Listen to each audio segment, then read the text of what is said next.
there's a topic that we've been talking about for what feels like a couple months now, and it relates to the Transformers War for Cybertron Kingdom T-Rex figure and his head sculpt. We also have a little bit of discussion on the side too, because we finally found out what the last Transformers War for Cybertron Kingdom peel to reveal golden disc card is, so we'll get into that afterwards. But first, let's focus here on with T-Rex and his head sculpt. Now, like I mentioned yesterday, Australia has been getting tons and tons of Transformer product way before the rest of the world, specifically the War for Cybertron Kingdom stuff.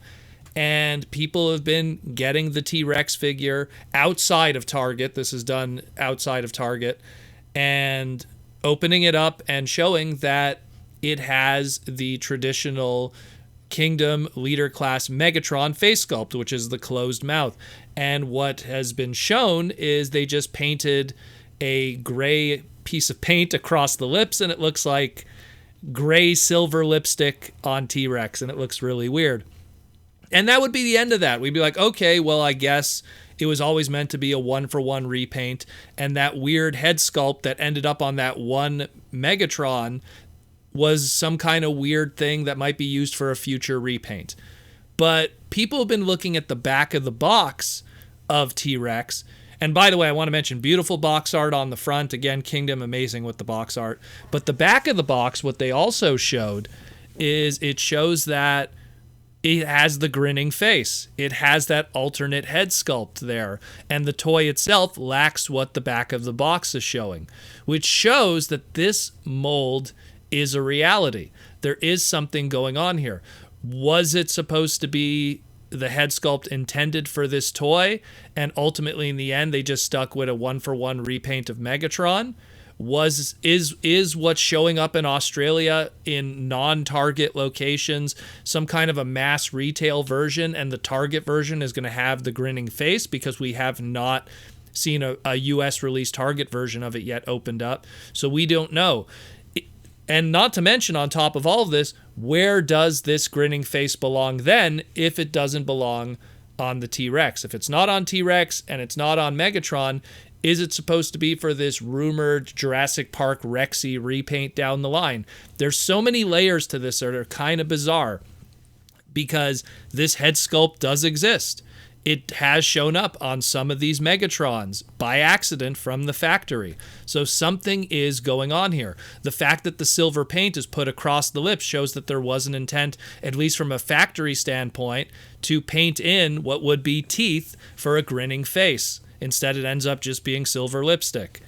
So there's a lot of layers here. And again, that grinning face is really a throwback again to the old Ultra Class Beast Wars Megatron mold from 1996, and of course that mold being used for Beast Machine's 2000s head sculpt of T-Rex, which I'll show in the listing in the segment here.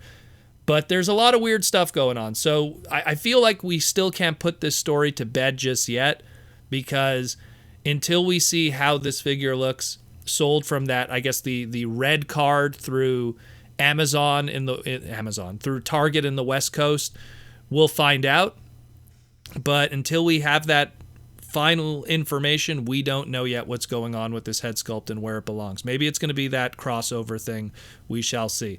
Last thing I just want to touch on quickly is we finally got to see the very last trading card for the Transformers War for Cybertron Kingdom peel to reveal Golden Disc Destiny card. And unfortunately, it's kind of underwhelming. Anyone who saw on my Twitter, I posted it there first, and we had an underwhelming one with Megatron turning into Galvatron. We had a pretty awesome one with Dynomus, which is this Herald of Unicron Dinobot. We got a kind of cool one with the Black Arachnia because it had all those little 1997 Beast Wars Deluxe Predacon cameos on it too. But this one here, it's the Arc. It had to either be an Optimus Prime card or an Arc card, and it is going to be an Arc card like I predicted yesterday. And unfortunately, it's kind of boring because not only is the peel to reveal not even original art, but it's not even like a very interesting kind of thing either. It uses a cropping of the box art for the Arc figure itself, probably done by Marcelo, I'm taking a guess here. And it says in the Cybertronian written under there, reveal a robot mode. Yep. So yeah, kind of a double whammy of news today. But hopefully we learn more about that T-Rex, though. I really hope that maybe the Australian release will be some kind of variant or early, early release that just has that kind of look.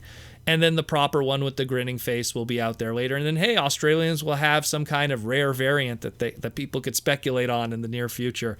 Who knows? I know how much the first edition Transformers Prime figures aged very well in terms of value, and it was only available in Canada and some select Asian regions. So either way, it is what it is.